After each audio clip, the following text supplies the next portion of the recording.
कि मैंने अभी कहा है कि कार को बगैर एक्सीलरेटर के आगे ले जाना और बगैर ब्रेक के उसको स्लो कर देना या रोक देना, ये काम क्लच का है। वो कैसे होता है ये मैं आपको दिखाता हूँ। Hello and once again welcome back on my YouTube channel for safe and easy driving. मेरा नाम है देव और मैं हूं सन सिटी सूरत से। अगर आप इस चैनल पर नए हो तो इस चैनल को सब्सक्राइब कर लीजिए और बेल आइकन दबा के नोटिफिकेशन को ऑन कर लीजिए ताकि आप इस चैनल पे आने वाले सभी वीडियो से ड्राइविंग सीखने की शुरुआत कर सको। और जो लोग ऑलरेडी ड्राइव कर रहे हैं लेकिन उनको ट्रैफिक में दिक्कत हो रही है, क्लच छूट जाता है, गाड़ी बंद हो जाती है, कार बंद हो जाती है और गियर चेंज करने में से गियर शिफ्ट करने में दिक्कत आ रही है, या तो फिर खड्डे में प्रॉब्लम आ रहा है, स्पीड ब्रेकर पर प्रॉब्लम आ रहा है, या तो फिर रिवर्स में, या तो फिर बेसमेंट में, इस जगह ऐसी सारी जगह पे जिनको प्रॉब्लम आ रहा है वो भी मेरे इस चैनल के वीडियो से कुछ ना कुछ सीख सकते हो। तो जैसे कि आप जानते हो कि मैं सूरत से हूँ। अगर आप भी सूरत में रहते हो, सूरत के पाल अडाजन एरिया में रहते हो, रांदे रोड एरिया में रहते हो, आपके पास कार है और आपको कार ट्रेनिंग चाहिए, तो आप मेरे किसी भी वीडियो पे जाके उसमें से जो भी नॉलेज मिला है उस वीडियो को देखिए, उसमें से जो भी नॉलेज मिला है और वो जाके कॉमेंट बॉक्स में लिख दीजिए। फिर मुझे नीचे दिए गए नंबर पर कॉल कीजिए तो मैं आपको कॉल करके एक दिन का फ्री डेमो दे दूंगा। और जैसे कि आप जानते हैं कि मैं अपने अलग अलग स्टूडेंट को कार ट्रेनिंग देते वक्त उनका वीडियो बनाता हूँ, वीडियो रखता रहता हूँ जिनमें भी बहुत सारा नॉलेज रहता है। तो आज मैं हूँ इनके साथ, मिलिए इनसे। हेलो। क्या नाम है आपका? मार्मिक नाम है आपका। और कौन सा दिन है आज ट्रेनिंग का? आज पहला दिन है मेरा। पहला दिन है आज अपनी ट्रेनिंग का। तो आइए पहले कार के फीचर्स को समझ लेते हैं, ठीक है? तो मैं इनको कार के फीचर्स के बारे में जानकारी दे रहा हूँ, आप बने रहेगा इस वीडियो से। आपको जो भी कुछ भी इनमें से सीखने मिले वो आप कमेंट बॉक्स में जाके लिखिएगा और जो भी सीखना है वो भी लिखिएगा, तो मैं आगे का आपको समझा दूंगा। तो आइए पहले स्टार्ट करते हैं क्लच ब्रेक एक्सीलरेटर से। A, B and C, clutch, accelerator, brake and clutch. Accelerator और ब्रेक का यूज़ एक ही पैर से होता है। वो एक पैर यहाँ, एक नीचे का पार्ट जो है अपनी एड़ी उसको यहीं पे रखना है, उसको कहीं पे भी लेकर नहीं जाना है, यहाँ नहीं रखना है, उसको बीच में ही रखना है या तो फिर ब्रेक के साइड रखना है। और ऊपर का पार्ट है उनको ऐसे हटाते हुए ब्रेक और क्लच का इस तरह से चलेंगे, वी शेप में चलेंगे। ब्रेक और एक्सीलरेटर का यूज़ करना है। और ये है क्लच का यूज़ इस पैर से होगा। ये वाला पैर यहाँ पर नहीं जाएगा और ये वाला पैर यहाँ पर नहीं जाएगा, ठीक है? ये कन्फर्म है। अब हम जान लेते हैं कि एक्सीलरेटर नीचे है और ब्रेक उससे ऊपर है। डिफरेंस देख लेते हैं। एक्सीलरेटर नीचे है और ब्रेक ऊपर है। एक्सीलरेटर बहुत ही स्मूथ है, देखिए इतना स्मूथ कि इसके ऊपर गलती से पैर पड़ा रहे तो हमको पता भी नहीं चलेगा कि हमारा पैर एक्सीलरेटर पे है। जितने भी लर्नर्स से एक्सीडेंट होते हैं वो इस वजह से होते हैं कि गलती से उनका पैर एक्सीलरेटर पे रह जाता है और उनको पता भी नहीं चलता है और वो एक्सीलरेटर दबाते हुए स्टीयरिंग को यूं करते रहते हैं, फिर कहीं ना कहीं वो जाके ठोक देते हैं, ठीक है? तो हमको यहाँ पे बैठ के इसकी प्रैक्टिस करनी पड़ेगी कि एक्सीलरेटर कितना देना है और कितनी स्मूथनेस है उसकी, ठीक है? और उसी तरह उससे ऑपोजिट है ब्रेक बहुत ही हार्ड होती है, बहुत मतलब फर्म टाइप होती है। तो यहाँ पे आपके दिमाग को पता चलना चाहिए कि आपका पैर कहाँ है, दिमाग कमांड किसको दे रहा है, यहाँ चलना है कि यहाँ चलना है, वो आपको यहाँ बैठ के प्रैक्टिस करनी है लर्निंग स्टेज पे, ठीक है? और क्लच है स्प्रिंग टाइप आता है क्लच। उसको अगर क्लच के पास उसका पूरा काम लेना है तो उसको नीचे तक दबाना पड़ेगा। अगर आप उसको आधा दबाओगे तो वो काम भी आधा ही करेगा, और आधा दबा हुआ या तो फिर पूरा दबा हुआ क्लच आधे से छूट जाएगा तो उसकी जगह पे वापस आ जाएगा। तो इस बात का ध्यान रखिए कि क्लच को सबसे पहले तो यहाँ से पकड़े, यहाँ से पकड़ना है, टो पे से पकड़ना है, यहाँ से नहीं पकड़ना है, क्लच को यहाँ से ही पकड़ना है। यहाँ से पूरा वो दबेगा नहीं। आपको लग रहा है कि अभी क्लच दबा हुआ है लेकिन पूरा नहीं दबा हुआ है, तो गियर चेंज करने में भी यहाँ पर गियर शिफ्ट करने में भी यहाँ पर दिक्कत आ सकती है। तो क्लच को कहाँ से पकड़ना है? यहाँ से पकड़ना है, ठीक है? यहाँ से पकड़ के उसको पूरा दबाना है। तो जान लिया है कि तीनों एक्सीलरेटर, ब्रेक और क्लच है वो किस तरह के रहते हैं, क्या डिफरेंस है इसमें। अभी जानना है कि इन तीनों का वर्क क्या है। आपने कार ड्राइव की हुई है? हाँ, आपने कार ड्राइव की हुई है जी। तो आप बताइए कि एक्सीलरेटर का काम क्या है? सबसे पहले गाड़ी को आगे बढ़ाना और आगे बढ़ाना, स्पीड अप होना, मतलब सही बात है। लेकिन हर कोई यही जानता है कि कार को सिर्फ आगे बढ़ाने के लिए ही एक्सीलरेटर का यूज़ होता है, लेकिन ये गलत है।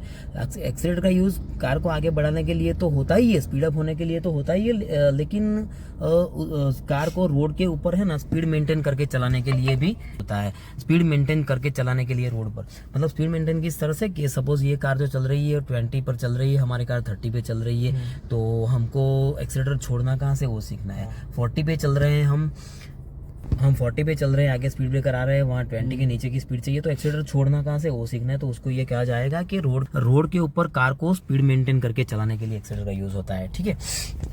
अभी बताइए आप मुझे ब्रेक का यूज़ क्या? जो भी अगर कार आगे बढ़ी उसको अगर स्पीड स्लो करनी हो या फिर कार को रुकाना हो तब एक्सीलेटर का यूज़ है। एग्जैक्टली, स्लो करने के लिए भी ब्रेक का यूज़ होता है। हर बार पूरी ब्रेक लगाना ज़रूरी नहीं होता है, नॉर्मल ब्रेक से भी काम चल जाता है। ये हम कार चलाकर एक्सपीरियंस करते हुए आपको समझाते जाएंगे। और क्लच का यूज़ आपको पता है? गियर चेंज कर, बताइए फिर से। क्लच गियर चेंज करेंगे, फर्स्ट गियर के सेकंड, सेकंड से थर्ड, थर्ड से फोर्थ, गुड। और फिर फोर्थ से फिफ्थ, और फिफ्थ से रिवर्स लेना हो तो भी गियर का यूज़ होता है। दूसरा कुछ गियर का यूज़ बताइए, सॉरी क्लच का यूज़ बताइए।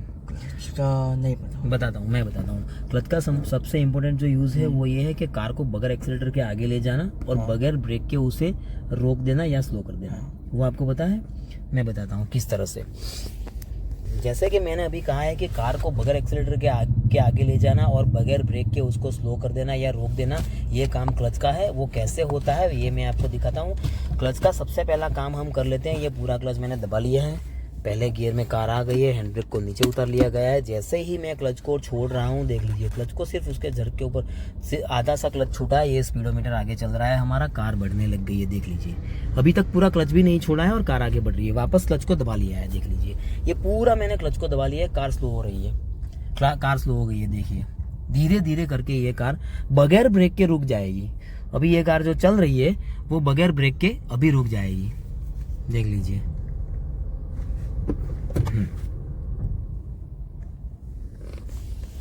देख लीजिए बगैर ब्रेक के ये कार ऑलमोस्ट रुक चुकी है। समझ में आ रहा है? हाँ। तो यहाँ पे हम ऐसा कह सकते हैं कि कार में 2 एक्सीलेटर दिए गए हैं और 2 ब्रेक दी गई है, क्योंकि दोनों का काम कौन कर रहा है? क्लच। राइट, समझ में आ रहा है? कि बहुत सारे लोगों को ये पता नहीं होता है। बहुत सारे लोगों को ये पता नहीं होता है कि क्लच से कार आगे भी चलती है और रुकती भी है। ठीक है, ट्रैफिक में आपको कार चलाने के लिए एक्सीलेटर की जरूरत पड़ती है? बिल्कुल नहीं जी। सब क्लच ही करता है। समझ में आ रहा है? ये सब क्लच ही करेगा, एक्सीलेटर की जरूरत नहीं पड़ेगी। ठीक है, अब हम क्लच को सरफेस वाइज जान लेते हैं। सरफेस वाइज मतलब वहां पे जो है फ्लैट सरफेस है, रोड है। यहाँ पे जो है रफ सरफेस है। तो यहाँ पे क्लच को आपको उसके झर्क के ऊपर होल्ड रख के छोड़ना पड़ेगा। झर्क मतलब क्या? ये जो क्लच है मैंने यहाँ से पूरा सपोज दबा लिया है, ठीक है, यहाँ तक दबा लिया है क्लच को। अभी मैं क्लच को छोड़ रहा हूँ, मैंने क्लच यहाँ तक छोड़ा और कार को, इंजन को पावर मिल गया। यहाँ मतलब यहाँ से क्लच का जर्क शुरू हो गया, यहाँ से क्लच का काम शुरू हो गया। समझ में आया? तो यहाँ पे आपको क्लच को होल्ड करना पड़ेगा ऐसे वाले सरफेस पे। ठीक है, अगर आप ऐसे वाले सरफेस पे क्लच को छोड़ने में इस तरह से कंटिन्यूटी दिखा दोगे तो आपकी कार बंद पड़ जाएगी। ठीक है, ऐसे वाले सरफेस पे फर्स्ट गियर होना जरूरी है। जहाँ ब्लॉक्स बिठाए गए हो, जहाँ क्रॉस रोड पे ब्लॉक्स बिठाए गए हो, या तो फिर सरफेस खराब हो, कपची वगैरह डामर निकल गया हो, रोड किसी भी तरह से खराब हो चुका हो, या तो फिर आपकी कार का ये जो स्टीयरिंग है वो फुल टच हुआ हो किसी भी एक साइड, टायर घूम चुका हो, तब टायर नीचे फंसता है, वो हमको पता नहीं चलता है। ऐसी कंडीशन में भी हमको क्लच को होल्ड रखना है उसके झर्क के ऊपर। मैं दिखाता हूँ किस तरह से होल्ड रखना है। ये देख लीजिए, यहाँ रफ सरफेस पे गाड़ी खड़ी है, यहाँ पे रफ सरफेस है। हमारा ये जो आगे वाला टायर है वो रफ सरफेस पे है। हमने क्लच यहाँ से दबाया है, गियर दे दिया है। अभी मैं क्लच को होल्ड कर रहा हूँ यहाँ पे, देखिए तभी कार चलने लग गई। अगर मैं छोड़ने में कंटिन्यूटी दे देता हूँ तो क्या होता है, रिजल्ट मैं आपको दिखा देता हूँ। ये गियर में है कार, क्लच दबा हुआ है, मैंने छोड़ने में उसको कंटिन्यूटी दे दी है और ये कार एक झटके से बंद हो गई। देख लीजिए रुक गई कार। ठीक है, आ रहा है? ये समझ में आ रहा है आपको? कि नहीं आ रहा है? आ रहा है। अगर कुछ भी समझ में नहीं आ रहा है तो आप वापस मुझे पूछ सकते हो, कंफ्यूजन है। ठीक है, इतना समझ में आएगा कि झर्क पे होल्ड रखना है। ठीक है, हाँ। एक मिनट, ठीक है, वापस हमने स्टार्ट कर दी है कार को। तो यहाँ तक जो एक्सीलेटर, ब्रेक और क्लच का जो नॉलेज है वो आपको पूरा मिल गया जी, पूरा मिल गया। तो अब मैं गियर का नॉलेज अब मैं स्टीयरिंग का नॉलेज दे देता हूँ। ये स्टीयरिंग जो है राउंड रहता है, गोल पूरा। ठीक है, ये पार्ट जब यहाँ आता है तब स्ट्रेट हुआ, ऐसा हम बोलते हैं कि यहाँ आया है ये पार्ट, तो ये स्ट्रेट हुआ है। ठीक है, अब सीखने के लिए हमने इसको एक माप दे के रखा है, सीखने के लिए, टर्न देने के लिए। ये पार्ट जब यहाँ जाएगा तो 25% बोलेंगे इसको हमारी ट्रेनिंग के दरमियान, फिर यहाँ जाएगा तो 50%, फिर यहाँ 75 एंड 100। ठीक है, 100 अलग है, उससे ज़्यादा होता है फुल टच। ये हो गया फुल टच। फुल टच होने के बाद अगर स्टीयरिंग को सीधा करना है फुल टच, किसी भी साइड फुल टच होने के बाद स्टीयरिंग को अगर सीधा करना है तो इस पार्ट को 2 बार नीचे लाना पड़ेगा। इस पार्ट को कितनी बार नीचे लाना पड़ेगा? 2 बार, ठीक है। ये हो गया 1 एंड सेकेंड, ठीक है। ये हो गया दूसरा, तो ये हो गया स्टीयरिंग सीधा। अदर साइड सेम है, ये पार्ट यहाँ जाएगा तो 25 हुआ, यहाँ जाएगा तो 50 हुआ, यहाँ जाएगा तो 75, यहाँ 100 हुआ एंड फुल टच, ये फुल टच। अब इसको सीधा करना है तो इसको कितनी बार यहाँ लाना पड़ेगा? 2 बार लाना पड़ेगा। ये हो गया 1। बहुत सारे लोग इसको गिनते ही नहीं है, तो इसको गिनना पड़ता है। ये 1 हो गया और ये 2 हो गया, ठीक है। तो ये हो गया स्ट्रेट, ठीक है। ये हॉर्न है, आप कार ड्राइव करोगे इस तरह से तो इस तरह से हॉर्न बजाओ, ठीक है। यूँ भी बज सकता है। अब ये सिग्नल लाइट है, सिग्नल लाइट राइट चलना है तो इसको नीचे करना है सिर्फ 1 उंगली से, ठीक है। ये सिग्नल लाइट चालू हो चुका है। और लेफ्ट चलना है तो उसको ऊपर करना है, ठीक है। अब मैं समझा देता हूँ कि सिग्नल लाइट किस तरह से बंद होता है। ये अभी तो मैंने मैनुअल कर दिया है। सपोज आपने सिग्नल लाइट दे दिया है राइट टर्न के लिए, तो ये स्टीयरिंग को है ना, इसको 25% टर्न करना पड़ता है, यहाँ तक लाना पड़ता है। अगर एक बार ये हो गया, बाद में ये स्ट्रेट हुआ तो ऑटोमेटिक कट हो जाएगा, ठीक है।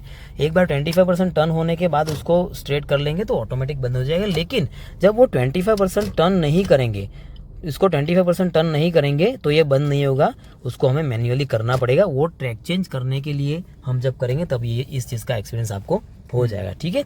अब मैं नॉलेज दे रहा हूँ आपको गियर का। इसमें कुछ समझ में नहीं आया ऐसा? नहीं, इसमें समझ सब कुछ आया, सब कुछ आया, गुड।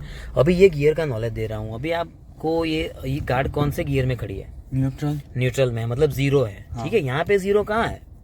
0 नहीं है, पर अभी बीच में है। Very good. बीच में मतलब कहाँ? कहीं पे भी नहीं है। गुड। बीच में मतलब यहाँ कहाँ? मुझे उंगली यहाँ पे दिखाइए उंगली से। वेरी गुड, बहुत बढ़िया, बहुत बढ़िया। ये जो है बीच में है, मतलब अभी आपका गियर यहाँ पे है। यहाँ से फर्स्ट गियर लगाना है तो आप कहाँ जाओगे? वेरी गुड, बहुत बढ़िया।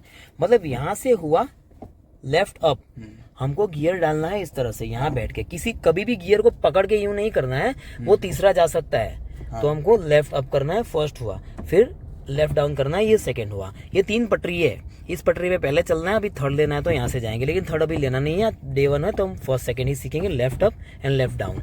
सब लोग ध्यान रखिएगा, अगर गियर चेंज करना है फर्स्ट सेकंड तो उसमें गियर को पकड़ना नहीं है, यूं करना है फर्स्ट सेकंड। अगर सेकंड से फर्स्ट लेने के लिए आपने इस तरह नहीं लिया और यूं पकड़ लिया तो ये थर्ड हो सकता है। उसी तरह फर्स्ट गियर से सेकंड करने के लिए ये इस तरह से लेना पड़ता है। अगर आपने नहीं लिया और यूं पकड़ लिया तो ये फोर्थ हो सकता है। तो इस बात का सब लोग ध्यान रखें, ठीक है। और ये है हैंड ब्रेक, जिसका इंडिकेशन यहाँ पे दिखाई दे रहा है। तो जैसे ही मैं हैंड ब्रेक को नीचे करूँगा, हैंड ब्रेक को नीचे करने के लिए उसको पहले ऊपर खींचना पड़ता है, फिर इस बटन को फ्री करना पड़ता है, उसको पकड़ के रखिए और नीचे रख दीजिए। ये देखिए यहाँ से इंडिकेशन चला गया हैंड ब्रेक का, ठीक है। तो पहले दिन कार चलाने के लिए इतना समझ लेना ज़रूरी होता है। अगर कार के फीचर्स को हम अच्छी तरह से समझ लेते हैं तो उसको प्रैक्टिकल करने में बहुत ही आसानी हो जाती है और हम रोड पे बहुत ही आसानी से स्ट्रेट ड्राइव कर सकते हैं। तो इतना समझ में आ गया मार्मिक जी आपको? जी आ गया। Very good. तो हम शुरू करें? जी वेरी गुड। तो बने रहिएगा इस चैनल पे। आप जानते हैं जैसे कि मैं अपने अलग अलग स्टूडेंट के साथ अलग अलग डे वाइज वीडियो रखता रहता हूँ, उसमें भी बहुत सारा नॉलेज भरा रहता है। तो वो आपको कार सीखने के में मदद कर सकता है। और जो लोग ऑलरेडी ड्राइव कर रहे हैं उनको भी बहुत सारी क्वेरीज होती है, उनको भी अपना ड्राइविंग चेंज कर सकते हैं, चेंजेस ला सकते हैं मेरे वीडियो को देखकर। तो और दूसरी बात कि आप जानते हो कि मैं सूरत से हूँ, सूरत के पालाजान या रांदे रोड एरिया में आप रहते हो, आपके पास कार है और आपको कार ट्रेनिंग चाहिए, तो आप मेरे किसी भी वीडियो से जो कुछ भी सीखे हो, वीडियो देखकर, शॉर्ट्स देखकर जो कुछ भी सीख रहे हो, वो कमेंट बॉक्स में जाकर लिख दीजिए और नीचे दिए गए हुए नंबर पे कॉल कीजिए मुझे। फिर मैं आपको आपके घर पे आके फ्री में डेमो दे जाऊंगा। मिलता हूँ मैं नेक्स्ट वीडियो में, तब तक के लिए जय श्री राम, वंदे मातरम, भारत माता की जय।